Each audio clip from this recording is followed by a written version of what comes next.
Ok, me presento, mi nombre es Jessy Mauricio Lozano, soy estudiante de la Universidad Antonio José Camacho del curso 525.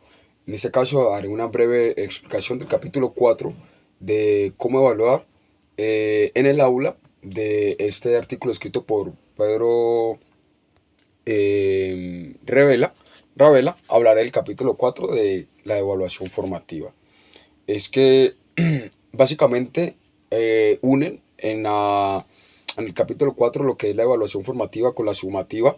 Entonces podríamos decir o describir que la evaluación sumativa como tal tiene como función determinar el grado de consecución. Esto permitir que en el alumno haya tenido una relación con los objetivos fijados por un área o etapa.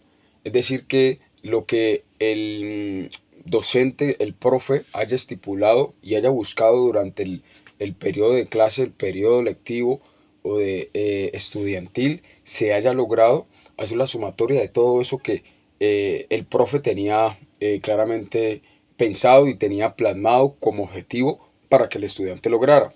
Ya la formativa pues nos permite ir pues observando ese progreso y orientado a esa enseñanza de determinados aprendizajes.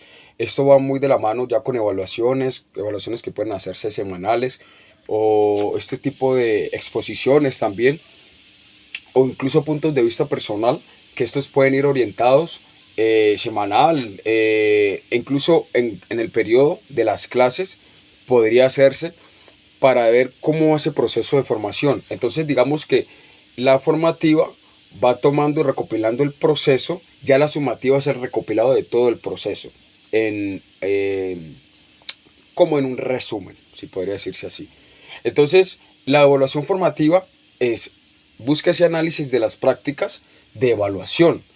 Eh, pues claramente, para no sin despegarnos de las actividades, de las evaluaciones formalizadas en pruebas y las pues, tradicionales, las que siempre hemos o se han conocido, pero se busca que por medio de la evaluación formativa indagar cómo está ese estudiante, ¿no?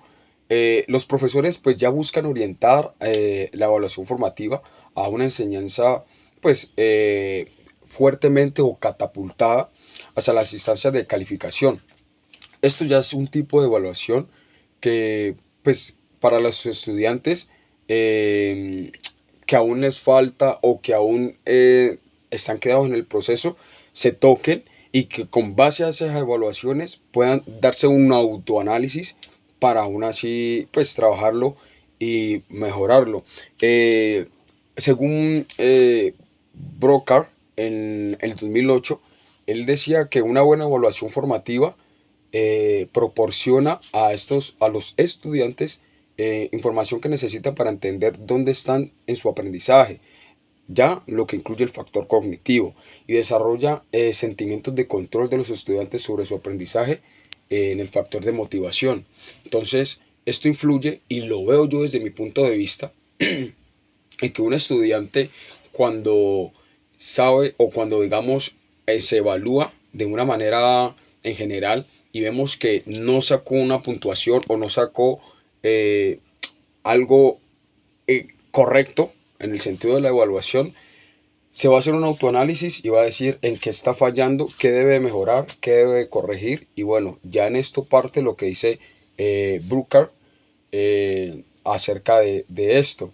Y es que como tal, para desarrollar una estrategia de evaluación formativa, es importante partir de estas distinciones de conceptos claves, que es la valoración, orientación y retroalimentación o devolución, que según Wiggins en 1998 decía y plasmaba, y era que los docentes tienden o tendemos a brindar a los estudiantes muchas valoraciones, cómo están, cómo va todo, y no los orientamos correctamente hacia lo que buscamos y no le damos casi nada de evoluciones.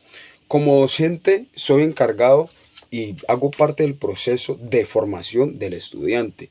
Obviamente a un estudiante mío yo debo de evaluarlo para saber cómo está en su etapa de formación y de desarrollo. Pero también debo de orientar a ese estudiante durante el proceso, siempre he entendido de que no todos aprenden igual. Obviamente creo que las materias o meterle esos toques didácticos ayudaría mucho, de que no todo sea en el momento de la clase hablado, sino también las prácticas, videos, fotos, imágenes. Todas estas cosas ayudan en el proceso cognitivo, en el proceso de desarrollo y ayudan a que los estudiantes puedan aprender más. Entonces, también siento que cuando se habla de valoración es sí, evaluar al profe, orientarlo hacia lo que se quiere, pero también darle esa devolución para que el estudiante se sienta bien, aprenda verdaderamente, y me refiero a esto, de que no utilizar siempre el mismo método de enseñanza, sino utilizar diferentes métodos para que los estudiantes aprendan de diversas maneras, de diversos modos, y es lo que básicamente yo lo entiendo a Wiggins cuando plantea y dice esto. Por otra parte, William define este evaluación formativa como un puente entre la enseñanza y el aprendizaje. Entonces, básicamente lo que dice es que toda acción educativa es intencional. Entonces, lo que yo realice en clase o lo que yo diga a mis estudiantes es con una intención, con un fin determinado. Y es que siempre que los docentes enseñan, se properen a algo. Quieren que los estudiantes logren esto, o digamos, aprendan a leer, aprendan tales ecuaciones matemáticas, aprendan una tal cosa, en que los estudiantes se superen como tal. Y estas cosas pues son diversas, ¿no? Ya dependiendo del factor, de lo que el profe como tal indague, busque. Otra cosa muy importante que nos menciona el capítulo 4 es lo que menciona William al definir lo que él considera las 5 estrategias claves en la evaluación formativa. Esto como puente, pues, entre enseñanza y aprendizaje. Una de ellas es el compartir, la segunda es el diseñar, la tercera es el proporcionar, la cuarta, activar a los estudiantes como una fuente de aprendizaje para sus pares, y la quinta, activar a cada estudiante como responsable de su propio aprendizaje. Me gustan estas 5 puntos. Brevemente, cuando él habla de compartir o clarificar y comprender esas intenciones educativas o criterios del logro, es que digamos los estudiantes se apoderen, obviamente de los 5 puntos. Cuando él habla, menciona los 5 puntos, es que los estudiantes se apoderen y no solamente sea algo en que reciben, sino que es algo recíproco y también den, en el sentido de que en la formación, así como se van formando como personas, como se van superando, también puedan transmitir eso a los demás, y obviamente con asesoría de los profes y debates, obviamente orientados a esto de la educación, puedan desarrollarse, puedan aprender aún más los estudiantes en esto del proceso.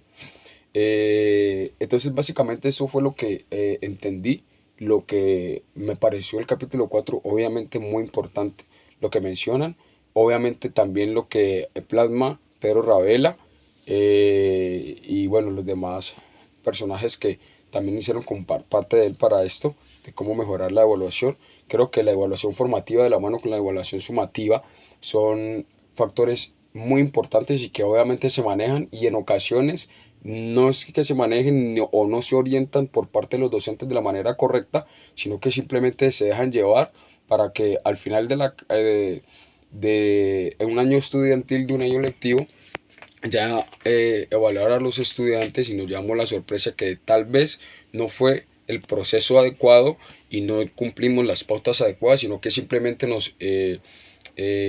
pues nos dispusimos a lo que fue a evaluar, y no a orientar, y no dar como ese entendimiento o esa ayuda recíproca a los estudiantes. Era básicamente eso. Mi nombre es Jesse Mauricio Lozano, y bueno, este es mi punto de vista de la evaluación formativa, el punto número 4 del artículo escrito por Pedro Herrera.